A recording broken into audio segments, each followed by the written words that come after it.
So, part 3. Part 3, I get the impression that the filmmakers are most pleased with the third part in the trilogy, mainly because the trailer, just hang on a sec, the trailer that they released online only features clips from part 3, which I was really disappointed by, because quite frankly, part 2, in my opinion, is the best. Like, part 2 is amazing. It's got everything, like, that I like in this kind of film, and, part 3, it just seems more like a parody. And, like, I was able to take the second part seriously. I was able to take it seriously. And the first part, you know, it was sort of like an experiment. And I was still able to look at it in the right light, where I could sort of see it as, like, I was able to sort of stay in the movie aside from some of the bad little effects and stuff, but I was able to picture it as being real. The second part, even more so the case, which is what I liked the most. And, but the third part, it just seemed too much like a parody, and I'm not a huge fan. I like horror films with elements of comedy, like Shaun of the Dead, because it still seems like it's happening, and there's only like one part where the comedy kind of interferes with like the whole zombie mythos and that sort of thing. But this part, it just seems like you really have to do some heavy thinking to see how these things could actually happen. And like the beginning where there's like the sleazy guy who works in the mortuary, and that just took me completely out of the movie. And like when you see the toe tags on the bodies, and they're all like joke toe tags, where and like for the killer who was in the when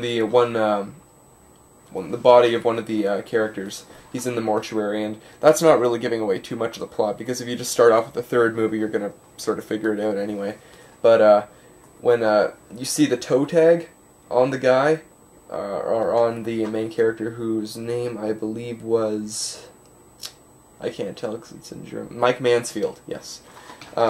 It's like a joke toe tag that looks like it was just written in pen on paper, and like it's going off, like, you know, if someone just writes it by hand, it sort of goes up in a little bit, or it goes down and the letters get smaller. Why couldn't they just like type up some toe tags, cut them out? It would have looked better. That was one thing that bugged me, and the fact that they were joke toe tags to begin with. So that again is something that took me out of the film. But yeah. Aside from that, part 3, it's definitely more driven by dialogue, which is annoying when you don't understand the language. It definitely has more elements of humor to it, and quite frankly, you know, I have, like, the least amount to say about the third part in the trilogy, which is kind of ironic, because I believe that this is the part that they feel the most pleased about, because here, look at this. I'm just going to show you some pictures off the box. This is actually the cover artwork for the third film, as shown on their MySpace. These pictures here are all from the third movie. And in the trailer for the DVD, all the clips are from the third movie. I would have, quite frankly, liked to see a trailer comprised of clips from the third movie and from the second movie. But, anyhow, that doesn't really matter so much. It was a good film. It was somewhat well made, but the one thing that I didn't really like, they used a lot of long shots for the dialogue, which I felt didn't work too well, because it felt a little bit too much like a homemade film. What I do when I'm making my films, no matter what kind of medium I'm shooting on, be it this Sony Handycam here, or like my Sony VX2000, I try to add like effects to it afterwards to make it look as professional as possible. For instance, I darken the effect, or I darken the video, put it through a letterbox, and add some grain. Now, they didn't do any of that to this, and Video Mini-DV has a harsh effect, and it just looked too much like a home movie. But, you know, again, they seem to know more about directing and writing, and special effects and stuff, than they do necessarily about some of these things you can do to solve the editing problems. So, for that, I feel that they could just have a little more practice with the editing, and this would have been better. But, definitely, if you're going to get this, if you're into sort of horror parodies, then the third part, I'm sure you'd enjoy it, but part 2 is definitely my favorite. There was one other thing that kind of bugged me in part 3, where there's this guy, and everything I'm telling you is really I'm not sure if ambiguous is the right word, but it doesn't, like what I'm telling you, it's not really a spoiler. I'm telling you about some of the gore scenes, but I'm not telling you which characters it happens to, and it's shown in the back of the box anyway, so I'm not giving anything away that the box itself doesn't. When one of the guys is getting chainsawed in two, like right down the middle, blood spurts from the bottom of the body. Now this is me being really nitpicky, but if his heart is pumping, it's not going to come pumping away from the heart. It's not going to go like shooting upwards. That just doesn't make any sense. But yeah. There were some other little parts that I had a problem with. Again, most of them were just like in-jokes and that sort of thing. And I just felt that generally this movie, the third movie, you couldn't really get into it. Well, I couldn't really get into it so much because it seemed more like a parody. But if you look at it in the right light, I guess that it's not a total parody, and it is still entertaining. It helps to understand German, though. So yeah, finally, all I can say is it came with some great special features behind the scenes, and some outtakes. There's a bunch of other stuff here too, but I don't remember all of it off by heart. Oh, here we go.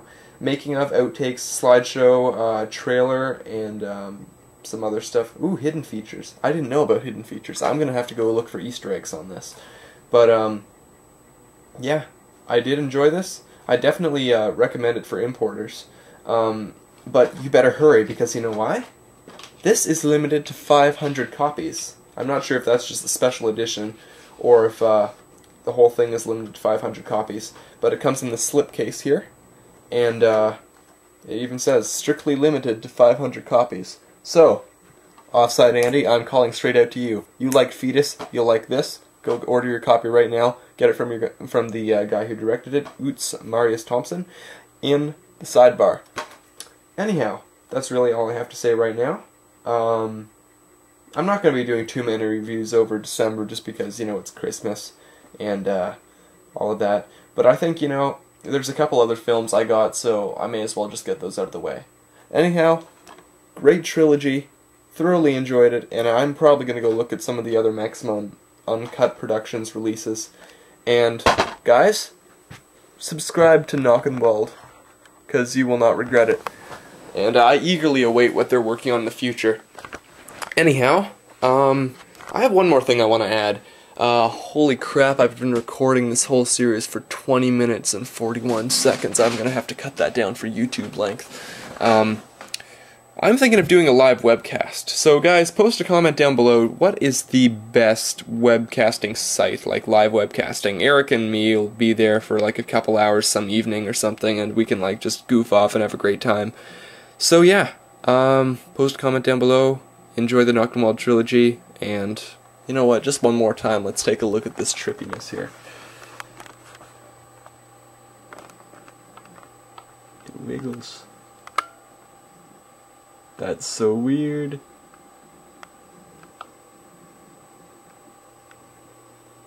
Uh-huh.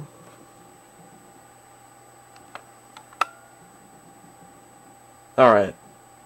I've had my fun. Okay. Yeah. Hope I don't get sued by, iMovie or Mac for showing their, software. And, Ooh, Zombie 90 Extreme Pestilence! Rah!